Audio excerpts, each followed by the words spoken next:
husband at that time, who died 7 years ago, John Munson, was a member of the Society of the Colonial Wars. And he was very interested in genealogy, and he kept talking about genealogy, and I knew that I had 13 people who came on the Mayflower, so I thought, well, maybe that would be something I would be interested in doing.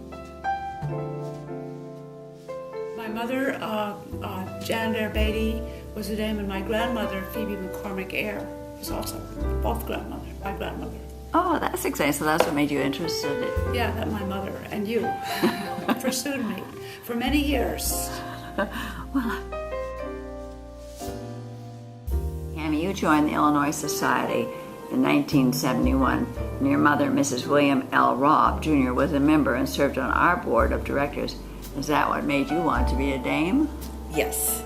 Yes, that's how I learned about the Dames. Seeing what she was doing, how much she enjoyed the experience, and she was so enthusiastic in wanting me to join as well. You joined the Dames in 1978, and what made you interested in joining the Dames? You know, it was my good friend, Ethel Cammie Schumacher, and I will ever be grateful to her for that, because subsequently my mother joined and my sister joined. Really? Yeah, my daughter joined. And joined. your daughter joined too. Yes.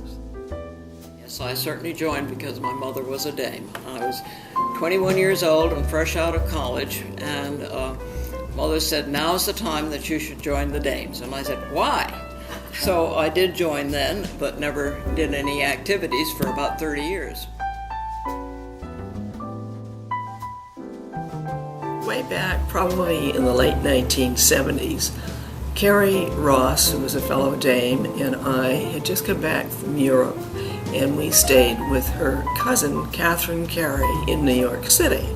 Catherine at the time was the president of the New York Society, and we saw a lot of things that Catherine, that's all she talked about was dames stuff, and the telephone was always ringing, it was dame stuff.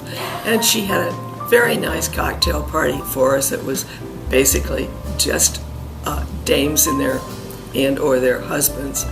So was thoroughly indoctrinated, you know. Well, my next door neighbor, Abby Bryant, was a dame, and she kind of talked me into it. And I wasn't very enthusiastic, but I did it to be polite. And I've always been very grateful to her because it's been a good part of my life. Well, it certainly has. I have my mother's best friend, who is now 96, and she said to me one day, would you like to come to a Dames meeting? And this is maybe 10 years ago. And I said, well, Aunt Peggy, that would be very nice. So I went to the Dames meeting, and then she said, you must be a dame. And I said, well, I don't know what that means. Oh, no problem. With all those Ingersolls in your family, you'll have no problem. So I went right home, I pulled out the Ingersoll book, I looked at the furthest back, and there wasn't an Ingersoll on the roll. So I thought about it for a while, and I put the papers away for a while, and then I thought, you know, I'm gonna figure this one out. And so I became a dame. It took about 5 years. Well, I am the daughter of a career Army officer.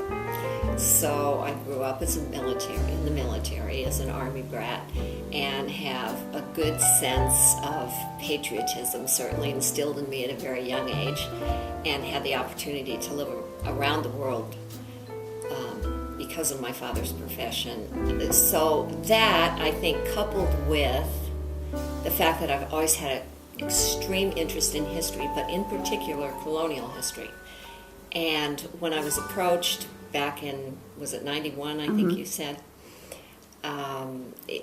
when I read about the NSCDA, particularly their interests in historical activities and patriotism, it just caught my eye, and I found a real good match there with my interests and their programs.